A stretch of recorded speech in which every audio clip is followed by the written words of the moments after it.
बिस्मिल्लाहिर्रहमानिर्रहीम। मैं हूँ इकरा सलमान। ईद और गर्मी, लेकिन खाना तो बनाना है, तो जल्दी से इस तरीके से मटन कढ़ाई बना लें। झटपट बनने वाली, बड़ी ही आसान लेकिन बड़ी ही मज़े की बनकर तैयार होने वाली ये मटन कढ़ाई है। रेस्टोरेंट स्टाइल इसको बनाने का मैं आपसे तरीका शेयर करूँगी। तो चलें जल्दी से वीडियो को स्टार्ट करते हैं। मटन कढ़ाई को मैं प्रेशर कुकर में बनाऊँगी, जैसे कि रेस्टोरेंट में बनाया जाता है। कढ़ाई बनाने के लिए मैंने 1 किलो मटन लिया है, जिसमें गोल और हड्डी वाला दोनों गोश्त मिक्स है। गोश्त को मैंने अच्छे तरीके से साफ़ कर लिया है। अब आपने इसको एक प्रेशर कुकर में डाल देना है। इसमें एक लहसुन जिसको मैंने छील लिया उसको डाल दूंगी। उसके बाद एक मीडियम साइज़ का प्याज शामिल कर दूंगी। ज़्यादा प्याज से जो सालन है वो मीठा हो जाएगा। उसके बाद इसमें 4 टमाटर जिनको मैंने दरमियान से काट लिया इस तरीके से शामिल कर दूंगी। अब इसमें 1 टेबलस्पून भरकर नमक शामिल कर दूंगी। 1 टेबलस्पून भरकर खुश्क धनिया का पाउडर शामिल कर दूंगी और इसमें थोड़ा सा पानी शामिल करके इसको बॉईल कर लेंगे। हाफ ग्लास मैंने पानी शामिल कर दिया है। अब प्रेशर कुकर को बंद कर देंगे और इसको सिर्फ 10 मिनट के लिए सीटी चलने के बाद पका लेंगे। वीडियो को लाइक और चैनल को सब्सक्राइब कर दिया करें। यह आप लोगों की तरफ से एक सिला होता है मेरी मेहनत का, so please like and subscribe.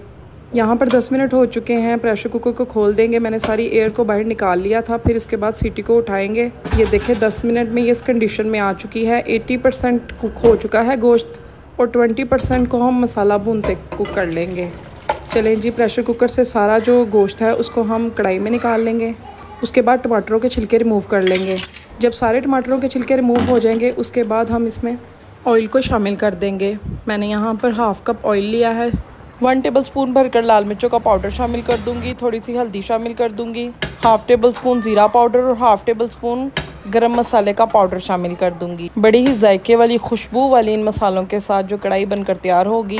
1 tablespoon भरकर अदरक का पेस्ट शामिल कर दूंगी। अब हाई फ्लेम के ऊपर पानी को ड्राई कर लेंगे और एहतियात के साथ चम्मच चलाते हुए मसाले को भून लेंगे। जब मसाला इस कंडीशन में आ जाएगा तो हम इसमें हाफ़ कप दही शामिल कर देंगे और दही के साथ 1-2 मिनट के लिए मसाले को मज़ीद भून लेंगे, तब तक जब तक कि ऑयल किनारों से सेपरेट ना हो जाए।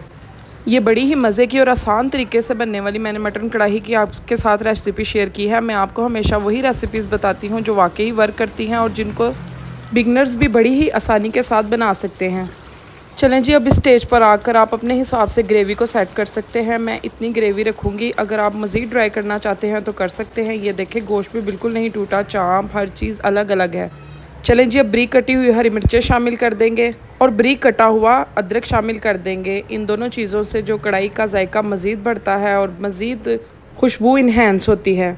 बारीक कटा हुआ एक लेमन शामिल कर दूंगी। हल्की आंच कर दूंगी और 2 मिनट के लिए सिर्फ कवर कर देंगे ताकि अरोमा ऊपर आ सके।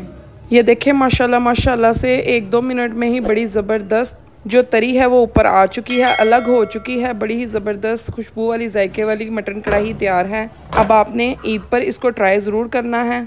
यकीन करने खाकर मज़ा आ जाएगा। आई होप इस छोटी सी वीडियो में मैंने बड़े अच्छे तरीके से आपको गाइड किया हो, लेकिन फिर भी अगर आपको मुझसे कुछ पूछना हो तो आप मुझे कमेंट कर सकते हैं। मैं पूरी कोशिश करूँगी कि आपके कमेंट्स का जवाब दूँ। मज़ीद अच्छी वीडियोस के लिए बेल आइकन को दबाकर नोटिफिकेशन को ऑन कर दीजिएगा ताकि आपको मेरी तमाम नई आने वाली वीडियोस मिल सकें। इजाज़त चाहती हूँ, दुआओं में याद रखिएगा। अल्लाह हाफिज़।